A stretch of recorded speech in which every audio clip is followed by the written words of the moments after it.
ಒಂದು ತಂಡ ಬರಬಾರ್ದು ಅಂದ್ರೆ ನಮ್ಮ ಇಂಡಸ್ಟ್ರಿಯಿಂದ ಸುತ್ತ ನೋಡಿದ್ರೆ ಒಂದು 50 ತಂಡ ಇರಬೇಕು. 50 ತಂಡದಲ್ಲಿ ಅಟ್ಲೀಸ್ಟ್ ಒಂದು 35 ತಂಡ ನಮ್ಮ ಸ್ಟುಡಿಯೋದಿಂದ ಬರ್ಬೇಕಂತಿದೆ. ತುಂಬಾ ಕನ್ವಿಕ್ಷನ್ ಇದೆ ನಿಮ್ಮ ಮಾತಲ್ಲಿ ಅಂತ. ಸರ್ ಹೊರಗಡೆಗಿಂತ ನಾವು 40% ಮಿನಿಮಮ್ ಕಮ್ಮಿ ಚಾರ್ಜ್ ಮಾಡ್ತೀವಿ. ನಾವು ಸಿನಿಮಾನ ಚೂಸ್ ಮಾಡೋದಲ್ಲ, ಸಿನಿಮಾ ನಮ್ಮನ್ನ ಚೂಸ್ ಮಾಡುತ್ತೆ.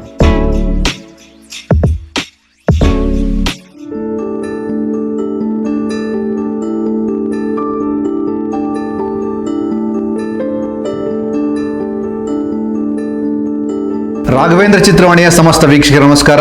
ನಾನು ನಿಮ್ಮ ರವಿ ಸಾಸ್ನೂರ್. ಪ್ರತಿ ಶುಕ್ರವಾರ ವಿಶೇಷವಾಗಿ ಸಿನಿಮಾ ರಂಗದಲ್ಲಿ ಕೆಲಸ ಮಾಡುವಂತಹ ಕಲಾವಿದರಿಗಾಗಿರ್ಬೋದು, ನಿರ್ದೇಶಕರಿಗಾಗಿರ್ಬೋದು, ನಿರ್ಮಾಪಕರಿಗಾಗಿರ್ಬೋದು, ವಿಶೇಷವಾಗಿ ನಾನೊಂದು ಫಸ್ಟ್ ಪ್ರಾಜೆಕ್ಟ್ ಮಾಡ್ತೀನಿ ಗುರು ಅನ್ನುವಂತಹ ನಿಟ್ಟಿನಲ್ಲಿ ಬರುವಂತಹ ಹೊಸಬರಿಗೆ ಪ್ರತಿಯೊಂದು ಶುಕ್ರವಾರದ 10:30 ಶೋ, ಈ ಕಡೆ ಉತ್ತರ ಕರ್ನಾಟಕದ ಕಡೆ 12 ಗಂಟೆ ಶೋ ಒಂದಷ್ಟು ದಾರಿ ಓಪನ್ ಮಾಡಿಕೊಡ್ತವೆ. ನಾನು ಇಲ್ಲಿ ಗಟ್ಟಿಯಾಗಿ ನಿಲ್ಲಬಹುದಾ ಅಥವಾ ಹೇಗಿರುತ್ತೆ ನನ್ನ ಲೈಫು ಅಂತ. ಈ ಒಂದು ಪಾಯಿಂಟ್ ಆಫ್ ವ್ಯೂ ಕರ್ನಾಟಕದ ಪ್ರತಿಯೊಂದು ಮೂಲೆಯಿಂದ ಇಂಡಸ್ಟ್ರಿಗೆ ಬರ್ತಾರೆ ಅವರ ಕನಸುಗಳನ್ನು ಕಟ್ಕೊಂಡು. ಇಲ್ಲಿ ಒಬ್ಬ ವಿಶೇಷವಾದಂತಹ ವ್ಯಕ್ತಿ ನನ್ನ ಜೊತೆಗಿದ್ದಾರೆ. 90s ಸ್ಟುಡಿಯೋಸ್ನ founder Prasad Kanteerava. Thank you so much Prasad. Introduction ಚೆನ್ನಾಗಿತ್ತಾ? ಸೂಪರ್ ಆಗೈತೆ ಸರ್. ಸಿನಿಮಾ ಅಂದ್ರೆ ಅದೊಂದು ಬಿಗ್ ವಿಷನ್ನು. ಹೌದು, ನಾನು ಒಂದು 2-3 ಸಲ ಮಾತಾಡ್ಸಿದ್ದೀನಿ, ಬಟ್ ಆ ಪರ್ಸ್ಪೆಕ್ಟಿವ್ ಬೇರೆ ಇತ್ತು. ಗೊಂಬೆಗಳ ಜೊತೆ ಮಾತಾಡಿದ್ವಿ, ಹೌದು, ಬೊಂಬೆ ಹೇಳ್ತೈತೆ ಅಂತ ಮಾತಾಡಿದ್ವಿ. ಗೊಂಬೆ ಆಡ್ಸೋನು ಮೇಲೆ ಕುಂತವನೇ ಅನ್ನೋದು ಯುವರಾಜ್ ಭಟ್ರ ಲೈನು. ಬಟ್ ಗಾಂಧಿನಗರದಲ್ಲಿ ಗೊಂಬೆ ಆಡ್ಸೋರು ಸುತ್ತೆಲ್ಲ ಇರ್ತಾರೆ. ನಿಮ್ಮ ಸುತ್ತಮುತ್ತಲು ಹೆಂಗೆ ಗೊಂಬೆ ಆಡ್ತಿದೆ ಈಗ? ಅಂದ್ರೆ ನಾನು ಗಾಂಧಿನಗರಕ್ಕೆ ಹೋಗೇ ಇಲ್ಲ. ಒಳ್ಳೇದು, super. You are in safe zone. ಅಂದ್ರೆ ನಾನು ಸಕ್ಕ ಚೂಸಿನ ಇದ್ದೀನಿ ಸರ್. ಒಂದು ಟೀಮ್ ಸೆಟ್ ಮಾಡಬೇಕಿದ್ರೆ ನಾನು ಆಲ್ಮೋಸ್ಟ್ 18 ಇಯರ್ಸ್ ಇದ್ದಾಗ ಬಂದಿದ್ದು. 29 ವರ್ಷ. ಓಕೆ, ಅಂದ್ರೆ ಎಷ್ಟು ಫಿಲ್ಟರ್ ಮಾಡ್ಕೊಂಡಿರ್ತೀನಿ. ಓಕೆ ಓಕೆ 11 ವರ್ಷದ ಜರ್ನಿ. ಸ್ಟಾರ್ಟಿಂಗ್ ಬಂದಾಗ ಎಲ್ಲರೂ ಗಾಂಧಿನಗರಕ್ಕೆ ಹೋಗೋದು. ನಾನು ಫಸ್ಟ್ ಸ್ಟೇಜ್ ಬಟ್ರಿ ಯೂನಿಟ್ ಹೋಗಿದ್ದ. ಈ ಕಳೆದ 4 ವರ್ಷದಿಂದ ತುಂಬಾ ಫಿಲ್ಟರ್ ಮಾಡಿ ನೀಟಾಗಿ ಮಾಡಿ. ಇವೊಂದು ನನ್ನ ಮೆಚುರಿಟಿ ಕೂಡ ಚೇಂಜ್ ಆಗಿರುತ್ತಲ್ಲ ಸರ್. 18 ವಯಸ್ಸಿನಿಂದ 29 ಪ್ರಾಯಕ್ಕೆ ಬರುವಾಗ ಬಟರ್ ಲೈನ್ ಚೆನ್ನಾಗಿದೆ. ಏನೋ ಜೀವನ ಟಾನಿಕ್ ಬಾಟ್ಲು ಕುಡಿಯೋಕ್ ಮುಂಚೆ ಅಲ್ಲಾಡ್ಸು ಅಂತ. ಪ್ರತಿದಿನ ಅಲ್ಲಾಡಿಸ್ತೀರಾ ಲೈಫ್ನ? ಲೈಫ್ ಅಲ್ಲಾಡಿಸ್ತೀರಾ? ಸೂಪರ್. ಹೆಂಗಿದೆ ಪ್ರೆಸೆಂಟ್ ಕಂಡೀಷನ್? 90s ಸ್ಟುಡಿಯೋಸ್ ಆ ಸೌಂಡಿಂಗೇ ಸಾಕತ್ತು. ಹೌದು, ಪವನ್ ನನಗೆ ಸರ್ ಒಂದು ಸಖತ್ ಒಂದು ಒಳ್ಳೆ ಇಂಟ್ರೆಸ್ಟಿಂಗ್ ಸೆಗ್ಮೆಂಟ್ ಆಗಬೇಕು ಅಂದಾಗ ನಾನಂದೆ ಇಲ್ಲ ಪ್ರಸಾದ್ ಪರ್ಸ್ನಲಿ ನನಗೆ ಗೊತ್ತು. ಬಟ್ ಪವನ್ಗೋಸ್ಕರ, ರಾಘವೇಂದ್ರ ಚಿತ್ರವಾಣಿಗೋಸ್ಕರ 90s ಸ್ಟುಡಿಯೋಸ್ನ ಮ್ಯಾಕ್ಸಿಮಮ್ ಟು ಮ್ಯಾಕ್ಸಿಮಮ್ ತುಂಬ ಜನಕ್ಕೆ ರೀಚ್ ಮಾಡಿಸೋಂಥ ಮೈಂಡ್ಸೆಟಲ್ಲಿ ನಾನು ಕಂಫರ್ಟಬಲ್ ಕೂತಿದ್ದೀನಿ. So sweet of you sir. Thank you so much. ನಮ್ಮದೇ ಕಂಪನಿ. ಏನು ಇದು 90s ಅನ್ನೋದೇ ಚೆನ್ನಾಗಿದೆ. ಅಂದರೆ 90s ಕಿಡ್ಸ್ ಎಲ್ಲ ಸೇರಿ ಅಂದರೆ ನಾವು ಶಾರ್ಟ್ ಫಿಲ್ಮ್ಸ್ ಎಲ್ಲ ಸ್ಟಾರ್ಟ್ ಮಾಡಿದಾಗೆಲ್ಲ 90s ಕಿಡ್ಸ್ ಆಯ್ತದೆ. ನಮ್ಮ ಶಾರ್ಟ್ ಫಿಲ್ಮ್ ಟೀಮ್ಗೆ ಒಂದು ಹೆಸರು ಬೇಕಂದಾಗ 90s ಅಂತ ಆಯಿತು. ಓಕೆ, ನಮ್ಮದೇ ಒಂದು ಪ್ರೊಡಕ್ಷನ್ ಹೌಸ್ ಅಂತ ಆದಾಗ 90s ಸ್ಟುಡಿಯೋ ಅಂತ ಸೆಟ್ ಆಗಿದೆ. ಸೂಪರ್. ಈ ಒಂದು ಅಂದರೆ ನಮ್ಮದು ಸ್ಟಾರ್ಟಿಂಗ್ ಸ್ಟೇಜಸ್ಸಿಂದ ನೀವು ನಮ್ಮೊಟ್ಟಿಗೆ ಇಂಟ್ರಾಕ್ಟ್ ಮಾಡ್ತಿರೋದು. ಎಸ್ ಎಸ್, ಹೌದೌದು. ಅಲ್ಲ ಮಜಾ ಏನು ಗೊತ್ತಾ, ಯಾವಾಗ ಈ ಕಾಲಘಟ್ಟ ಹೇಳ್ತೀವಿ ಗೊತ್ತಾ ನಾವು. ನಮ್ಮ ಅಪ್ಪ 70s ಈ ಥರದ ಸಿನಿಮಾ ಎಲ್ಲ ನೋಡ್ದ, 80s ನಮ್ಮಪ್ಪ ಈ ಥರ ಸಿನಿಮಾ ಎಲ್ಲ ಪ್ರೊಡ್ಯೂಸ್ ಮಾಡ್ದ, 90s ನಮ್ಮ ಕುಟುಂಬದ ಒಂದು ಜನ ಆ್ಯಕ್ಟ್ಗಳಾದರು, ಡೈರೆಕ್ಟ್ಗಳಾದರು. ಈ 90s ಅನ್ನೋದು ಒಂದು ಬ್ಯೂಟಿಫುಲ್ ಎರಾ. ಅದು ಅಂದರೆ ಎಷ್ಟೋ ವರ್ಷದ ಹಿಂದೆನೂ 90s ಅಂದರೆ ಅದು ನಾನು ಸೆಲೆಬ್ರೇಟ್ ಮಾಡೋಂಥ ವಿಚಾರ.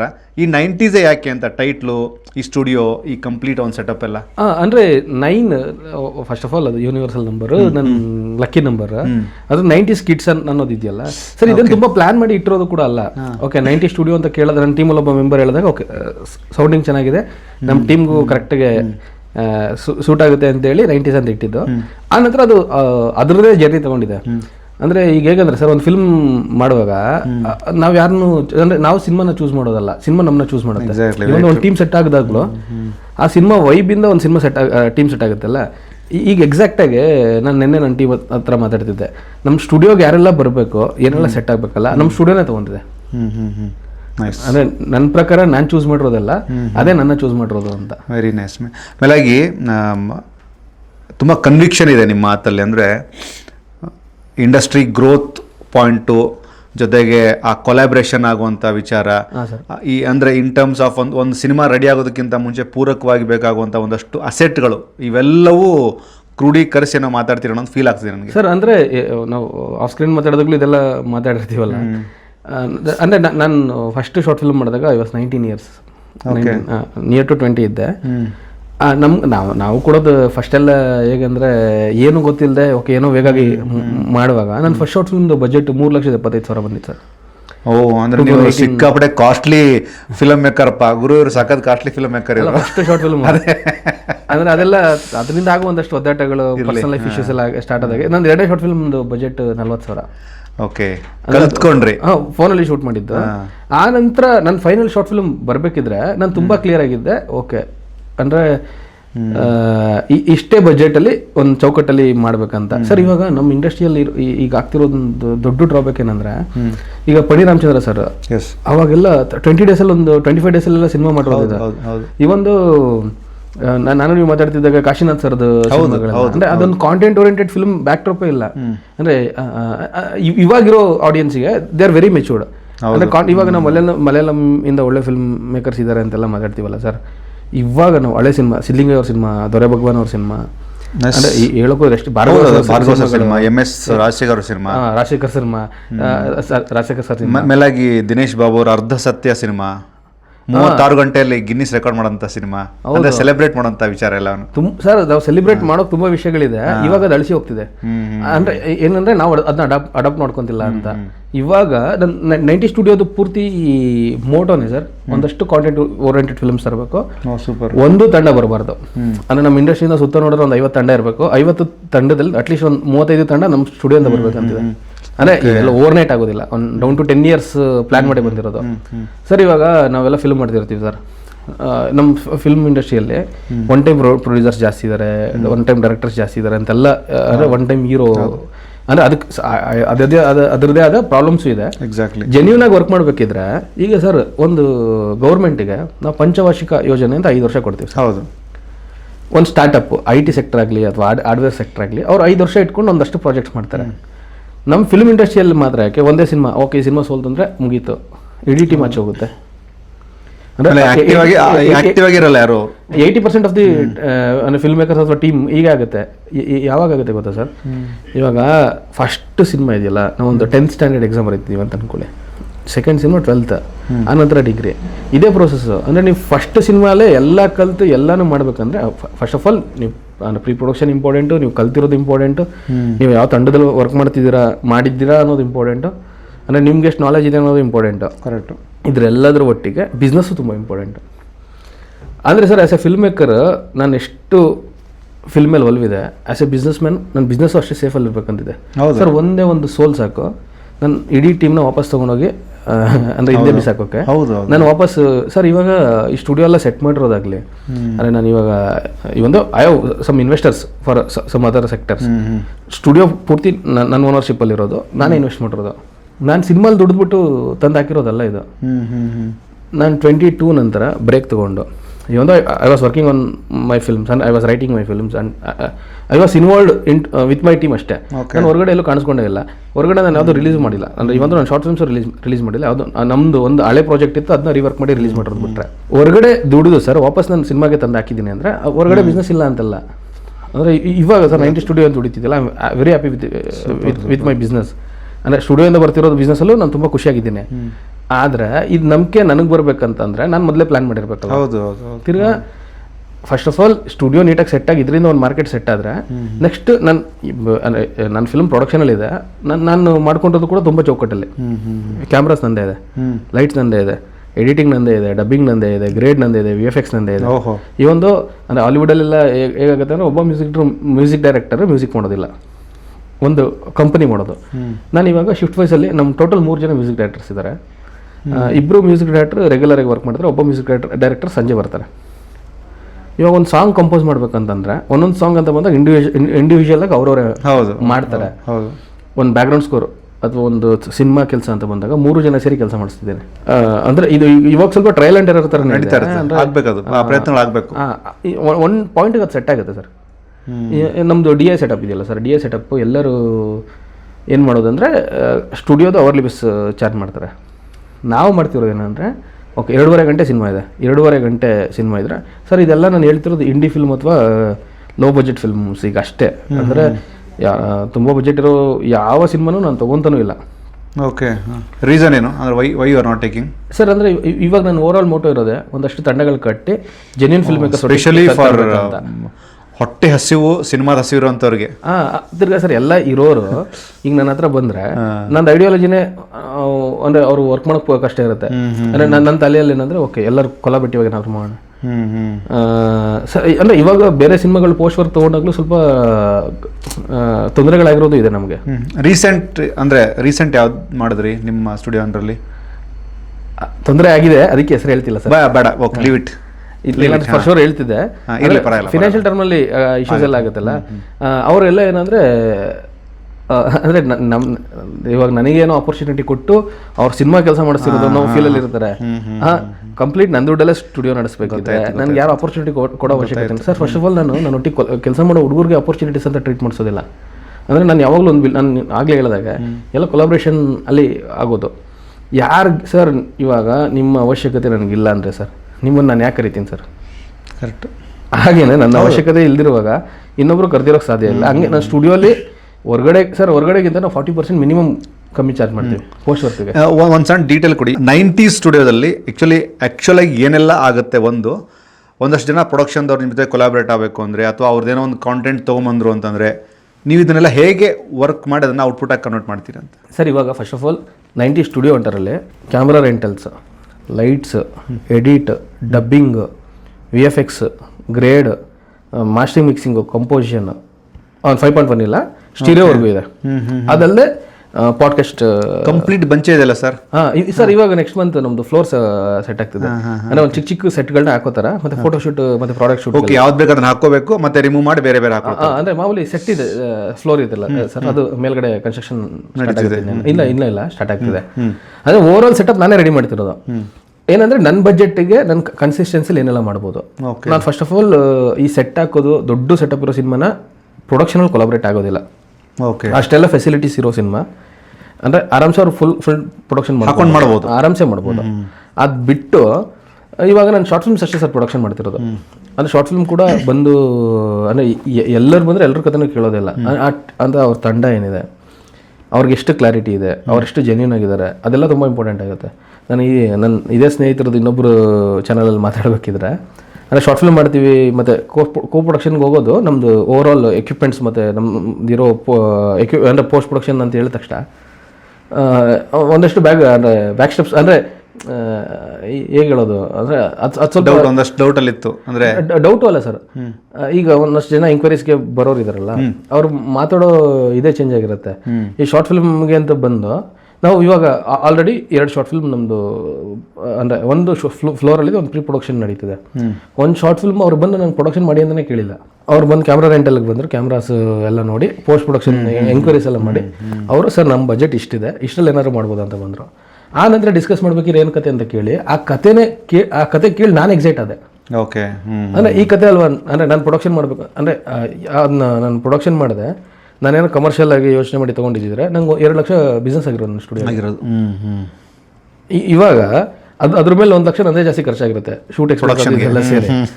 ಆದರೆ ನಾನು ಅನ್ಕೊಂಡಿದ್ದು ಇದೇ ಕತೆ ಅಲ್ವಾ ಪ್ರೊಡಕ್ಷನ್ಗೆ ಇನ್ವಾಲ್ವ್ ಆಗಬೇಕಿರೋದು ಅಂತ. ಬರೀ ಕತೆ ಅಲ್ಲ, ಟೀಮ್ ಕೂಡ ಎಷ್ಟು ಎಂಥೂಸಿಯಾಸಮ್ ಇದ್ದಾರೆ ಅಂದರೆ ಥಿಯೇಟರ್ ಬ್ಯಾಕ್ಡ್ರಾಪಲ್ಲಿ ಇರೋ ಟೀಮ್ ಅದು. ಅಂದರೆ ಏನು ಬೇಕಾದ್ರೂ ಮಾಡೋಣ, ಒಂದು ಒಳ್ಳೆ ಸಿನಿಮಾ ಮಾಡೋಣ ಅನ್ನೋ ಥರ ಅವರು. ಓಕೆ, ಅಂದರೆ ಏನು ಬೇಕಾದ್ರೂ ಮಾಡೋಣ ಅಂದರೆ ಏನು ಬೇಕಾದ್ರೂ ರಿಸ್ಕ್ ತೊಗೊಂಡು ಇಡೀ ತಂಡ ಒಳ್ಳೆ ಇದ್ದು ಆ ತಂಡನೇ ತುಂಬ ಚೆನ್ನಾಗಿದೆ ಅನಿಸ್ತು. ಈ ಸಿನಿಮಾ ಬಂಡಿ ಅಂತ ಒಂದು ಸಿನಿಮಾ ಇದೆ ಸರ್, ಅಂದರೆ ಆ ಫಿಲ್ಮ್ ಮೇಕರ್ ಸಿನಿಮಾ ನೋಡ್ತೀವಲ್ಲ, ಆ ಥರದೊಂದು ಹಳ್ಳಿ ಪ್ರತಿಭೆಗಳು ಅನಿಸ್ತು. ನಾನು ಇಮಿಡಿಯೇಟ್ ಅಂದರೆ ನಾನು ಕೋ ಪ್ರೊಡಕ್ಷನ್ಗಿರೋ 2 ಬೇರೆ ಪ್ರೊಡಕ್ಷನ್ ಹೊಸಟಿಗೆ ನಾನೇ ಮಾತಾಡಿ ಇಮಿಡಿಯೇಟ್ ಸ್ಕ್ರಿಪ್ಟ್ ಕಳಿಸಿ ಈ ಮಂಡ್ಯ ಕತೆ ಕೇಳಿದ್ರೆ ನೆಕ್ಸ್ಟ್ ಅವ್ರಿಗೆ ಹೇಳಿದೆ. ಅವ್ರು ಆಲ್ರೆಡಿ ಪ್ರಿಪೇರ್ಡ್ ಇದ್ರು, 3 ದಿನ ರಿಹರ್ಸಲ್ ಮಾಡಿದ್ರೆ ಮಾತ್ರ ಪ್ರೊಡಕ್ಷನ್ ಮಾಡೋದು ಅಂತ. ಅವ್ರು ನೀವು ಹೇಳಿಲ್ಲ ಅಂದರೂ ಮಾಡ್ತೀವಿ ಅಂತೇಳಿ ಅಂದರೆ ಮೊದಲೇ ಪ್ಲ್ಯಾನ್ ಮಾಡಿದ್ರು. ಥಿಯೇಟರ್ ಆಡಿಯನ್ಸ್ ಅಂದರೆ ಥಿಯೇಟರ್ ಬ್ಯಾಕ್ಡ್ರಾಪಿಂದ ಬಂದಿರೋದಕ್ಕೆ ಪ್ರೀ ಪ್ರೊಡಕ್ಷನ್ ಮಾಡಿ ಇವತ್ತು ಶೂಟ್ ನಡೀತಿದೆ. ಇನ್ನೊಂದು ಪ್ರೊಡಕ್ಷನ್ ಮಾಡ್ತಿರೋದಿದೆಯಲ್ಲ, ಅದಿನ್ನೂ ಅಂದರೆ ಫೈನಲ್ ಡ್ರಾಫ್ಟ್ ರೈಟಿಂಗಲ್ಲಿ ಒಂದು ಚಿಕ್ಕ ಚೇಂಜಸ್ ಇದೆ ಅಂತೇಳಿ ಅವ್ನು ಸಿನಿಮಾಟೋಗ್ರಫರ್ ಡೈರೆಕ್ಟರ್ ನಮ್ಮದು ರೆಂಟಲ್ ಎಕ್ವಿಪ್ಮೆಂಟ್ ತೊಗೊಂಡೋಗಿದ್ದ. ವಾಪಸ್ ಬಂದು ಈಗ ಡಿಸ್ಕಸ್ ಮಾಡ್ತಾ ಏನೋ ಕ್ಯಾಮ್ರಾ ಆಕ್ಸೆಸರೀಸ್ ಬಗ್ಗೆ ಡಿಸ್ಕಸ್ ಮಾಡ್ತಿದ್ವಿ. ಅವ್ನು ಕೇಳಿದೆ, ಏನು ಬರೀತಿಲ್ವ ನೀನು, ಡೈರೆಕ್ಟರ್ ಬೇಕು ಅಂತ ಬಂದಿದ್ದ ಅಂತ ಹೇಳಿದ. ಏನು ಬರ್ದಿಲ್ವ ಅಂದರೆ ಇಲ್ಲ ಬ್ರೋ ಹಿಂಗೊಂದು ಬರ್ಕೊಂಡಿದ್ದೀನಿ ಅಂತ ಫುಲ್ ಕತೆ ನರೇಟ್ ಮಾಡ್ದ. ಸೂಪರ್ ಇದೆಯಲ್ಲ, ಇದು ಬೇಗ ಮಾಡು ಅಂದರೆ ಪ್ರೊಡಕ್ಷನ್ ಇಲ್ಲ ಅಂದ. ನಾನೇ ಪ್ರೊಡಕ್ಷನ್ ಮಾಡ್ತೀನಿ ಮಾಡ್ಕೊಂಬ ಅಂತಂದೆ. ಅಂದರೆ ಇದೊಂದು ಪಾಸಿಟಿವ್ ವೇಯಲ್ಲಿ ಇದೆಯಲ್ಲ ಸರ್. ಇದೇ ಅಂದರೆ ನನ್ನ ಸ್ನೇಹಿತರದ್ದು ಚಾನಲಲ್ಲಿ ನೋಡಿ ಒಂದು 4-5 ತಂಡ ಬಂತು. ಅದ್ರಲ್ಲಿ ಒಂದು ತಂಡ ಏನಂದರೆ ಬರ್ತಿದ್ದಾಗೆ ಕೂತು ಮಾತಾಡ್ತಾ ನನಗೆ 2 ಲಕ್ಷ ಹಣ ಕೊಡಿ, ನಾನೊಂದು ಸೆಟ್ ಅಂದ್ಕೊಂಡಿದ್ದೀನಿ, ಇದೊಂದು ಸೆಟ್ ಹಾಕ್ತೀನಿ, ನಿಮ್ಮ ಹತ್ರ ಕ್ಯಾಮ್ರಾ ಆಕ್ಸೆಸರೀಸ್ ಎಲ್ಲ ಕೊಡಿ, ಅಂದರೆ ನಾನು ಮಾರ್ಕೋತರ ಯೋಚನೆ ಮಾಡ್ತಿದ್ದೀನಿ ಅಂತ. ಕತೆ ಹೇಳಿ ಅಂದರೆ ನೀವು ಬಜೆಟ್ ಎಲ್ಲ ಕೊಡೋದು ಕನ್ಫರ್ಮ್ ಆದರೆ ನಾನು ಕತೆ ಬರೀತೀನಿ ಅಂತಿದ್ದಾರೆ. ಇನ್ನೂ ಕತೆ ಬರ್ದಿಲ್ಲ. ತಿರ್ಗಾ ಮೊದಲೆಲ್ಲಿ ವರ್ಕ್ ಮಾಡಿದ್ರು ಅಂದರೆ ನಾನೊಂದು ಹಿಂದಿ ಫಿಲ್ಮಲ್ಲಿ ವರ್ಕ್ ಮಾಡಿದ್ದೀನಿ. ಓಕೆ, ಹೌದಾ? ಹಿಂದಿಯಲ್ಲಿ ವರ್ಕ್ ಮಾಡಿದ್ದಾರೆ. ಯಾವ ಸಿನಿಮಾ ಅಂದರೆ ಸೊಕ್ಕಾಳ ಒಂದು ಸಿನಿಮಾ ಹೆಸರು ಹೇಳಿದ್ರು. ಅಲ್ಲಿ ನಿಮ್ದು ಹೆಸರೇ ಇಲ್ಲ ಅಂತಂದರೆ ಅದು ನಾನು ಡೈರೆಕ್ಷನ್ ಡಿಪಾರ್ಟ್ಮೆಂಟ್ ಇದ್ದೆ. ಓಕೆ, ಡೈರೆಕ್ಷನ್ ಡಿಪಾರ್ಟ್ಮೆಂಟಲ್ಲೂ ನಿಮ್ಮ ಹೆಸರು ಬೇಕಲ್ಲ, ಟೆಕ್ಸ್ಟ್ ಬೇಕಲ್ಲ, ಟೈಲ್ ಕಾರ್ಡಲ್ಲಿ ಬೇಕಲ್ಲ. ಆಮೇಲೆ ಇಲ್ಲ, ನಾನು ಡೈರೆಕ್ಟರ್ ಒಟ್ಟಿಗೆ ಡಿಸ್ಕಷನ್ ಮಾಡಿದ್ದೆ, ಅಂದರೆ ರೈಟಿಂಗ್ ಟೀಮಲ್ಲಿ ಇದ್ದರೆ ರೈಟಿಂಗ್ ಟೀಮಲ್ಲೂ ನಿಮ್ಮ ಹೆಸರು ಇಲ್ವಲ್ಲ ಅಂತ. ಏನಂದರೆ ಡೈರೆಕ್ಟ್ರು ಹೇಳ್ಬೇಕಿದ್ರೆ ಅವ್ರಿಗೆ ಸಜೆಷನ್ ಕೊಡ್ತಿದ್ದೆ ನಾನು. ಓಕೆ, ಸೂಪರ್ ಅಂತ. ಅಂದರೆ ಅಂದರೆ ಈ ಥರದೊಂದು ಬ್ಯಾಕ್ ಡ್ರಾಪು. ತಿರುಗಿ ಒಂದು ಸಿನಿಮಾದು ಆಯಿತು. ಅಂದರೆ ಇವಾಗ ಯಾವುದೋ ಕೋ ಪ್ರೊಡಕ್ಷನ್ ಇನ್ನೂ ಮಾಡ್ತಿಲ್ಲ, ನಾನು ಕತೆ ಕೇಳ್ತಿದ್ದೀನಿ. ನಾನು ಕೋ ಪ್ರೊಡಕ್ಷನ್ ಇನ್ ಸೆನ್ಸ್ ನಾನು ಏನೇನು ಕೈಯಿಂದ ಹಣ ಹಾಕೋದಿಲ್ಲ, ಪೋಸ್ಟ್ ಪ್ರೊಡಕ್ಷನ್ ಕೊಡೋದಷ್ಟೇ.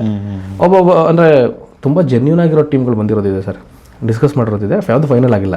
ಆ ಥರದೊಂದು ಆಸ್ಪೆಕ್ಟ್ಸಲ್ಲಿ ಇದ್ದರು. ಇನ್ನೊಂದು 2-3 ಜನ ಬರೋದಿದೆಯಲ್ಲ, ಒಬ್ಬ ಬಂದು ನಾನು ಒಂದು ಸಿನಿಮಾ ಮಾಡ್ತಿದ್ದೀನಿ, ನಾನು ಈ ಫಿಲ್ಮ್ದು ಆರ್ಟ್ ಡೈರೆಕ್ಟರ್ ನಾನು.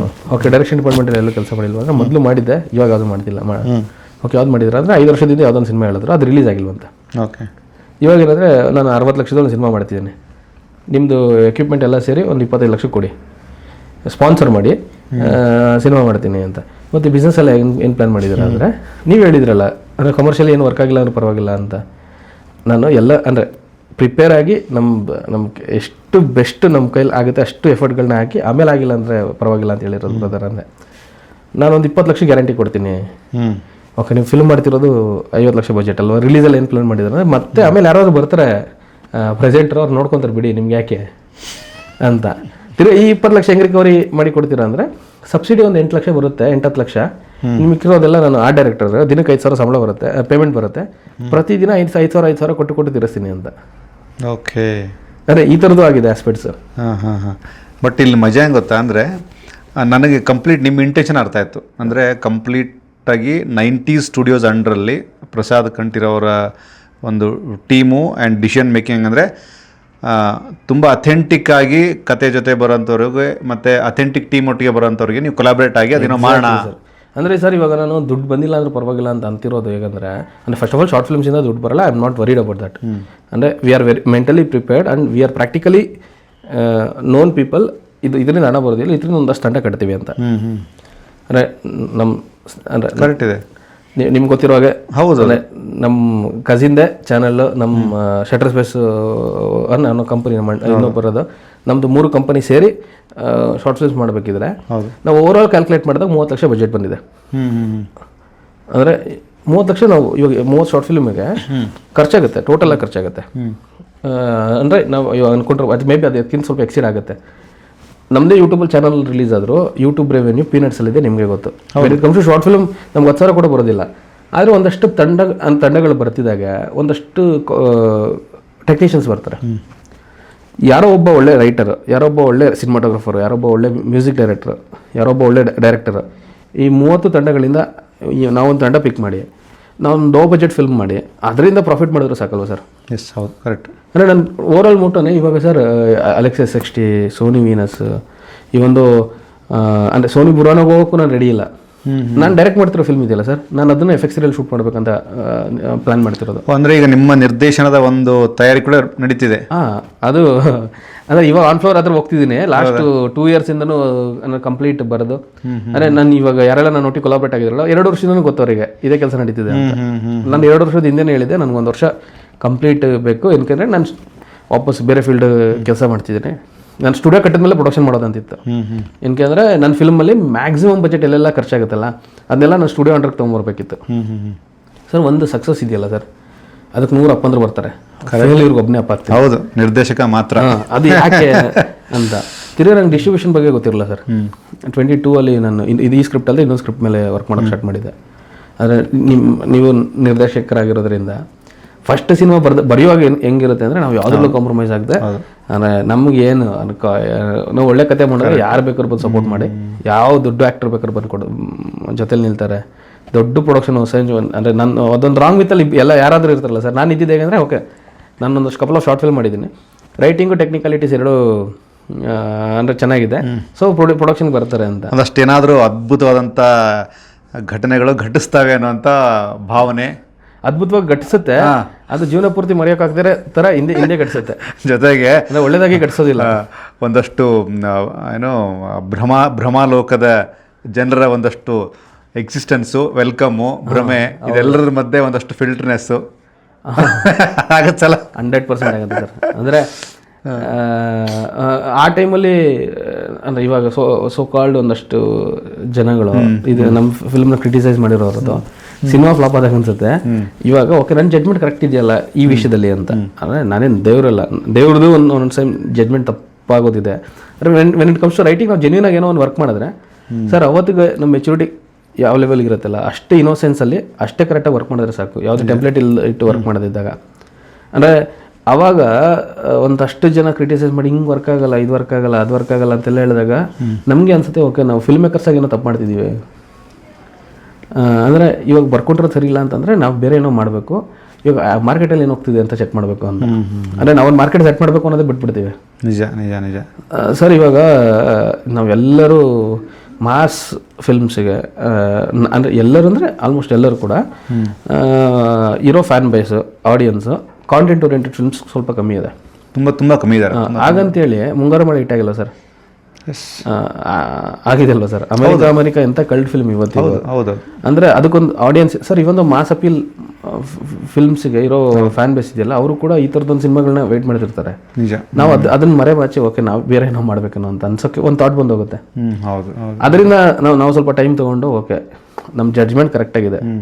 ಅಂದರೆ ಇವಾಗ ಯಾರೋ ಏನೋ ಅಂದರೆ ಸರ್ ಇವಾಗ ನಿಮ್ಮದು ಫಿಲ್ಮ್ ಮೇಕಿಂಗ್ ಪ್ರೋಸೆಸ್ ಬೇರೆ ಇರುತ್ತೆ, ನನ್ನ ಫಿಲ್ಮ್ ಮೇಕಿಂಗ್ ಪ್ರೋಸೆಸ್ ಬೇರೆ ಇರುತ್ತೆ. ಈಗ ಶಾರುಖ್ ಖಾನ್ ಥರನೇ ಅಮೀರ್ ಖಾನ್ ವರ್ಕ್ ಮಾಡೋಕೆ ಹೋದರೆ ಅಮೀರ್ ಖಾನ್ಗಿರೋ ಬೆಲೆ ಇರ್ತಾನೆ ಇರಲಿವಲ್ಲ ಸರ್.